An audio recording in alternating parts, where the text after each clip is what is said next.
San Bartolomé de Honda.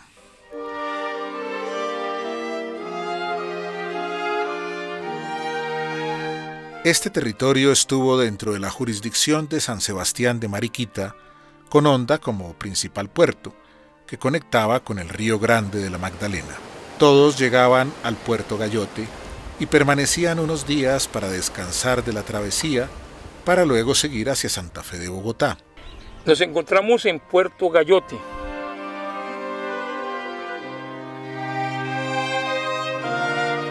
Aquí venía todos los comerciantes, viajeros, oidores, virreyes, letrados, militares, en fin, quienes de Europa, Cartagena, Monpós, Honda.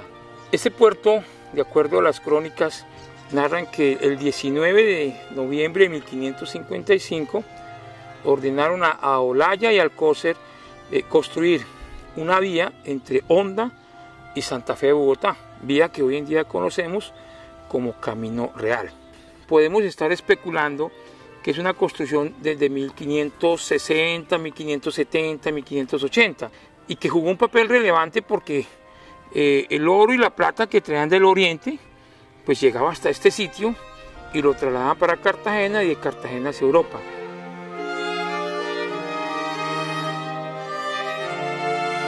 El río Grande de la Magdalena, el que decimos el Arlí, el Guacayo, el Yuma, el Caricuaña, el Caracalí, es la arteria principal.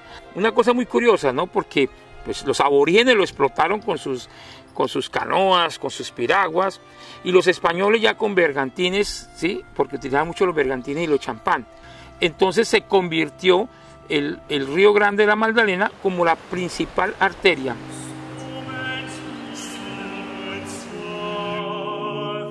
Porque es que Honda llegó a tener en la época del virreinato 5 puertos, 2 hacia el norte, que era el puerto del Embarcadero, hoy Caracolí, el puerto Gayote.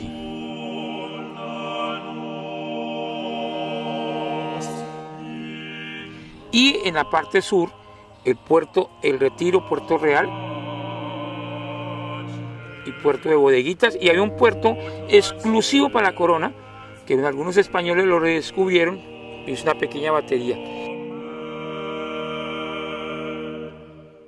Los jesuitas, cuando llegan, obvio, pues aquí llegaron. En esta edificación llegaron en 1620, que es cuando atraviesan al puerto de la bodega, hoy Caracolí, y pues allá erigen la parroquia de San Bartolomé de Honda. Entonces, obvio, 1620, la corona obligó a todos. Si usted quisiera ir para Pamplona, que quería ir a Tunja, tenía que llegar aquí.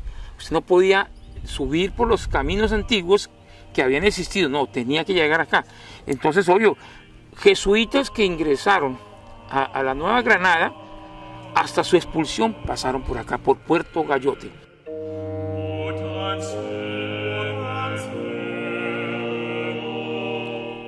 Todavía existe el callejón de la Casa del Sello Real, por donde se registraba a todos los viajeros que arribaban a Honda.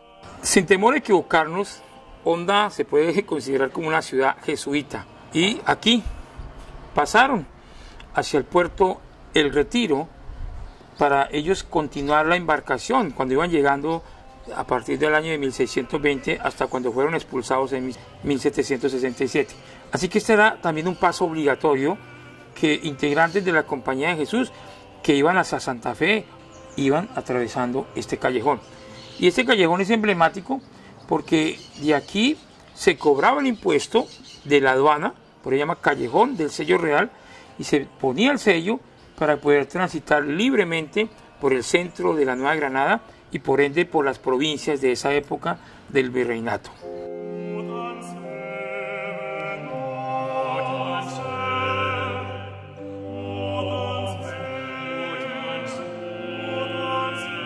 Durante el año de 1620, los padres José Alitrán y Vicente Imperial, en su ruta para Antioquia, realizaron una misión en el puerto de Honda.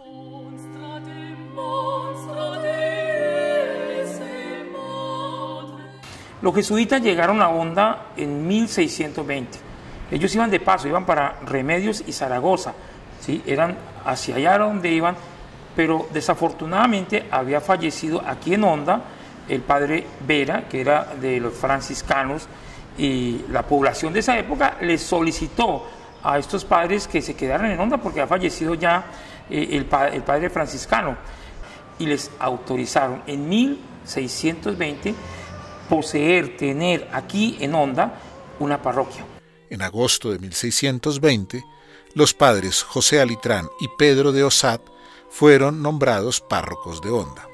Y es cuando nace la primera parroquia en el centro de la República de Colombia, denominada Parroquia de San Bartolomé de Honda, 24 de agosto de 1620, en un espacio, en una antigua capilla de los franciscanos que data de 1565, pero que luego fue reconstruida por los jesuitas a partir de 1620.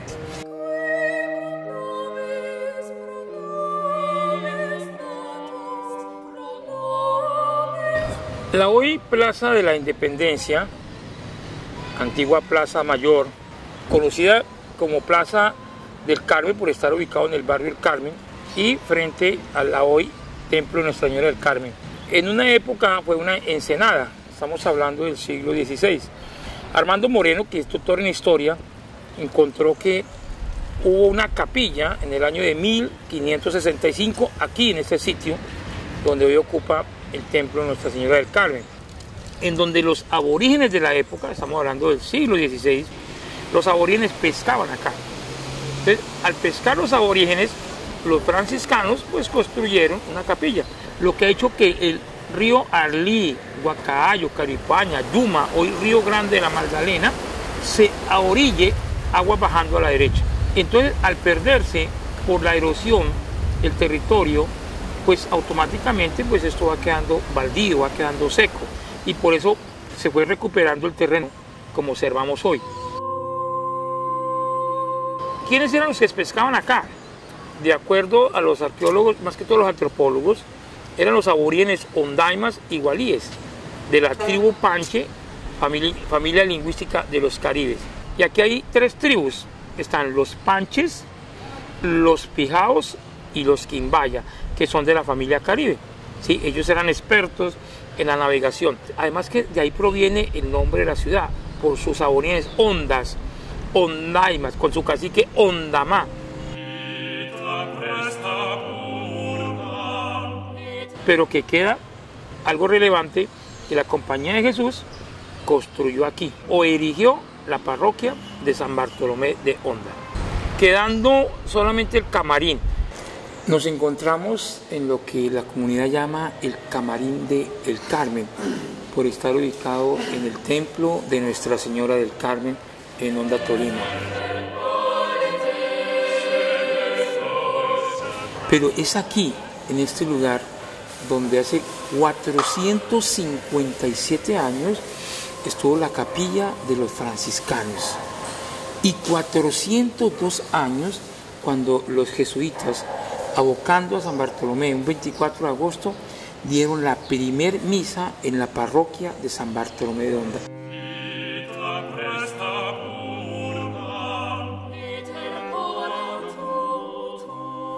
Esta primera capilla tuvo refacciones y mejoras dirigidas por el padre Juan Bautista Coluccini, quien estuvo a cargo del curato de Honda durante los años 1624 a 1627, año que fue llamado desde Bogotá para continuar las obras de la iglesia de San Ignacio.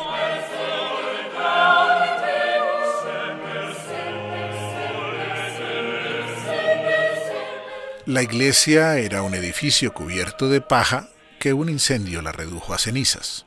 El párroco de entonces, padre Beltrán de Lumberry, tomó la decisión de no reedificar esta capilla de paja, sino construir un nuevo templo con techo de teja en otro lugar. Y luego ya cuando se trasladan de este sitio, porque está la primera fase donde los jesuitas vienen, dan su Santa Misa, tienen su iglesia, está en la parroquia, se trasladan unos metros, aproximadamente 2000 metros más adelante, donde hay una terraza.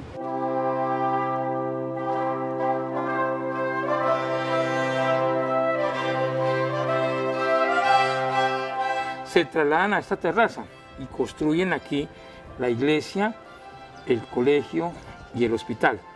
Entonces encontramos aquí, hoy en día, pues una bodega de cemento, porque fue destruida la iglesia por la compañía férrea, y encontramos el basamento. En el basamento están las piedras originales que la Compañía de Jesús dejó cuando construyó la iglesia en este sector, en esta terraza que hoy en día llama Alto de San Juan de Dios, aproximadamente entre 1625 a 1630.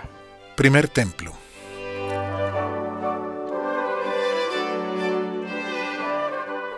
El primer templo, construido por los mismos jesuitas entre 1628 y 1631, tenía cubierta de teja y estuvo a cargo del rector del colegio, padre Beltrán Lumberry. Las tierras fueron otorgadas por el presidente de la Real Audiencia de Santa Fe de Bogotá, don Juan de Borja. El padre Beltrán Lumberry comenzó la construcción del templo en lo que hoy se denomina Alto de San Juan de Dios. Afortunadamente, un viajero que pasó por ahí en 1868 dejó una fotografía de cómo era la fachada de la iglesia de los jesuitas aquí en este Alto de San Juan de Dios.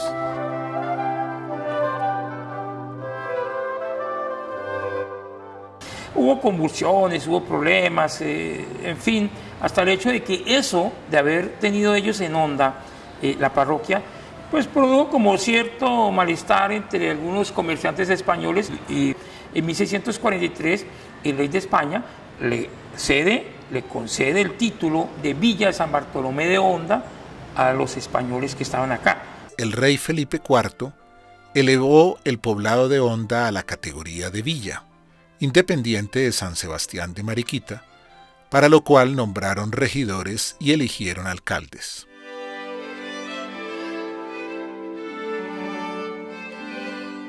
Fue así como en 1644 se señaló como cura de españoles a Francisco Sotelo y en 1647 a Bartolomé Gijón, quedando los jesuitas en calidad de curas y doctrineros de todos los indios y negros bogadores.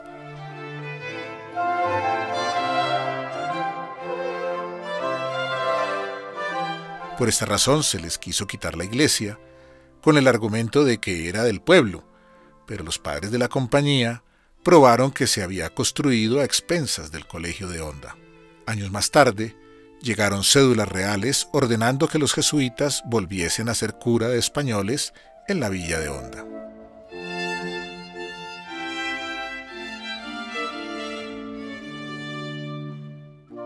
Refacción del primer templo. Años más tarde, el templo construido por el padre Lumberry entre 1628 y 1631 comenzó a deteriorarse. El padre Mercado, quien estaba como rector del colegio de Honda en 1659, fue quien se encargó de su refacción. Trajo tallas de bulto de San Francisco Javier, del apóstol San Bartolomé y de San Ignacio de Loyola para un altar especial.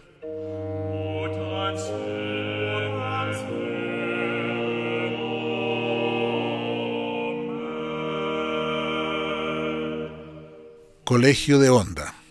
Es claro que el nacimiento legal de la institución educativa era del año 1634, fecha en que la residencia adquirió legalmente el título de colegio incoado, y en consecuencia se designó para el rectorado al padre Julio Ledi. Detrás nuestro era donde quedaba el colegio de la Compañía de Jesús, desde 1634 hasta 1767. Hoy en día pues son bodegas de una cervecería colombiana. Hay fotografías donde se observa la construcción de una residencia de 2 plantas, por ahí en 1970 la demuelen. Desafortunadamente no había una legislación en esa época, porque la legislación patrimonial llega a Honda aproximadamente en 1977, 7 años después, pero ahí funcionó el colegio de la Compañía de Jesús desde 1634.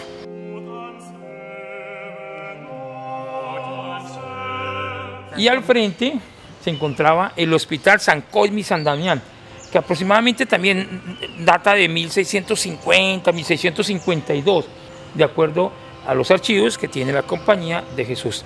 Hospital de San Cosme y San Damián.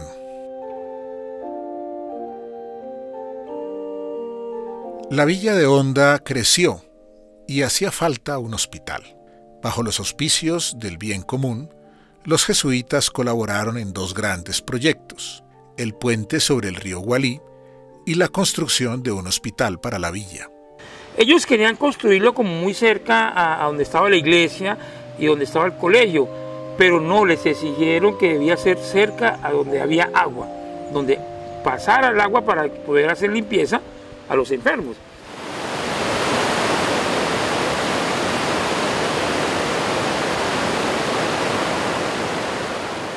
Y es así como encontramos que en este lugar, que hoy en día es una escuela abandonada, escuela de niñas de El Carmen o de Alto de San Juan de Dios, construyeron los jesuitas el Hospital San Cosme y San Damián. La presencia en el colegio de Honda de dos arquitectos europeos nos lleva a presumir que pudieron haber tenido participación en estas obras. Nos referimos a los hermanos coadjutores Lorenzo König y Marcos Bessenberger. Es importante aclarar lo siguiente: Honda, por el lugar de la ciudad, es un lugar encañonado y difícil. Al mismo tiempo le está llegando un afluente, el río Gualí, desemboca en el río Magdalena en la ciudad de Honda. Entonces tenemos que hay un afluente que divide la ciudad en dos sectores urbanos. Antiguamente, en el periodo colonial, uno de los sectores era el sector indígena y el otro sector era el sector de blancos, que tiene más montaña, más loma, y es la parte alta de la villa. Al otro lado del río Gualí, que desemboca en el Magdalena, estaba el sector de indios, negros y bogas. Por lo tanto, los jesuitas establecieron su colegio en el lugar correspondiente a los indios, negros y bogas, para facilitar el acceso de ellos al colegio y ellos a la misma población. Y era muy caluroso y muy espinoso la vegetación para llegar al lugar. Es decir, los jesuitas decidieron mover el colegio por la dificultad del acceso. Colegio e iglesia.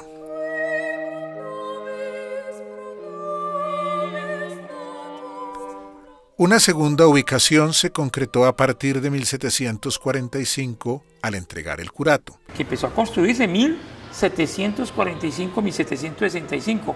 20 años construyendo esta fortificación, estas murallas imponentes, que hoy en día se llama Centro Cultural Alfonso Palacio Ruda, pero que fue como la iglesia ya donde ellos se despidieron.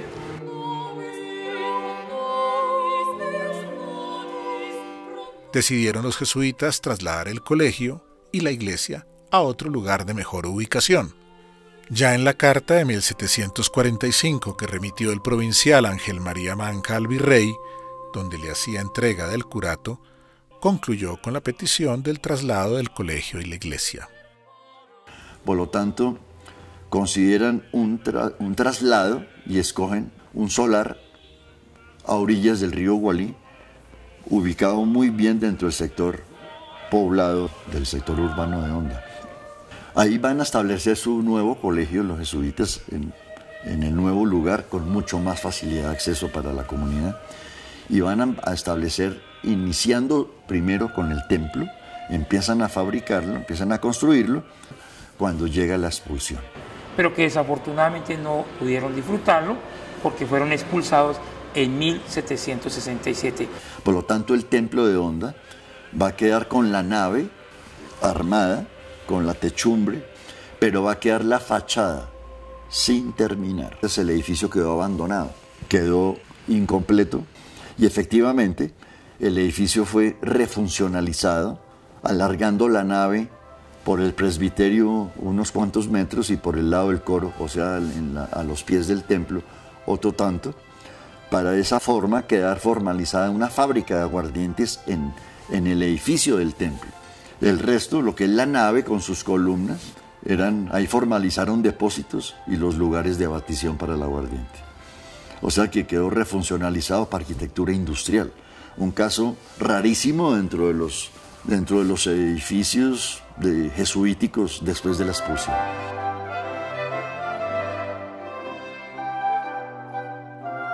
Y hoy día Infortunadamente, por los diversos temblores que han sucedido en Honda, como el de 1805, y unos más tardíos, y al mismo tiempo las corrientes del río Gualí, que bajan muy fuerte del Nevado del Ruiz, han hecho que se socave, que se dañe la topografía del lote.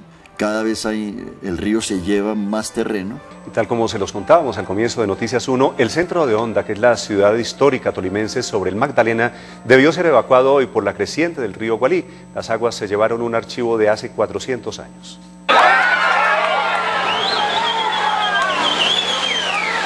Lo primero que se llevó el río Gualí después de desbordarse fue el archivo histórico de Honda en el Tolima. ¡Se fue!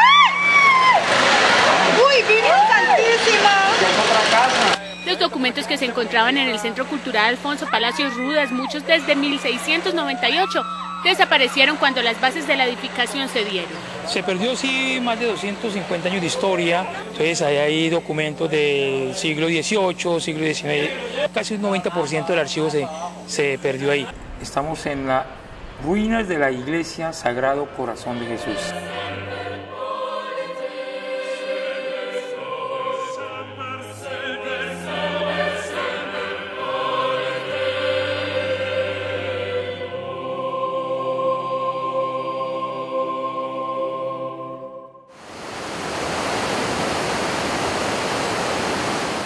Y hoy día cabe aclarar las estructuras arquitectónicas que existen en el lote. En ese predio se ven unas construcciones con unos techos y unos muros y unos cerramientos.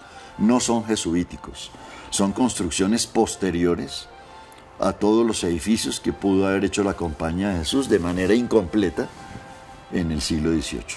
Por lo tanto, son residuos o arquitecturas posteriores a la expulsión. Por lo tanto, no son jesuíticas. El predio como tal, ahí estuvieron las estructuras jesuíticas. Las actuales no tienen nada que ver con los jesuitas, ya son muy posteriores.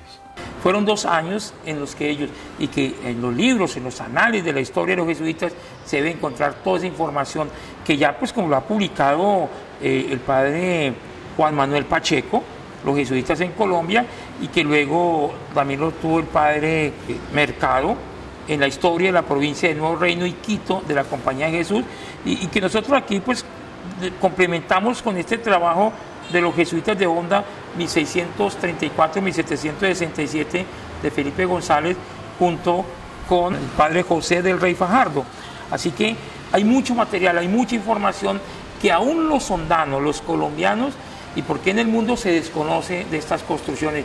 Y por eso pues desde el Centro de Historia pues sale una idea muy locuaz de cómo sería de hermoso que la Alcaldía de Honda, el Ministerio de Cultura y la misma Compañía de Jesús pues instalaran acá, recuperaran este espacio para que fuera un centro de estudio de los jesuitas, de la historia jesuita, no solamente de Colombia o de Honda, sino del mundo, tanto que nos dejaron los jesuitas en Honda, en Colombia y en América. Aquí están los escritos, están los documentos, está todo, pero lo importante es el trabajo científico, intelectual, religioso que los jesuitas realizaron aquí en la ciudad de Honda.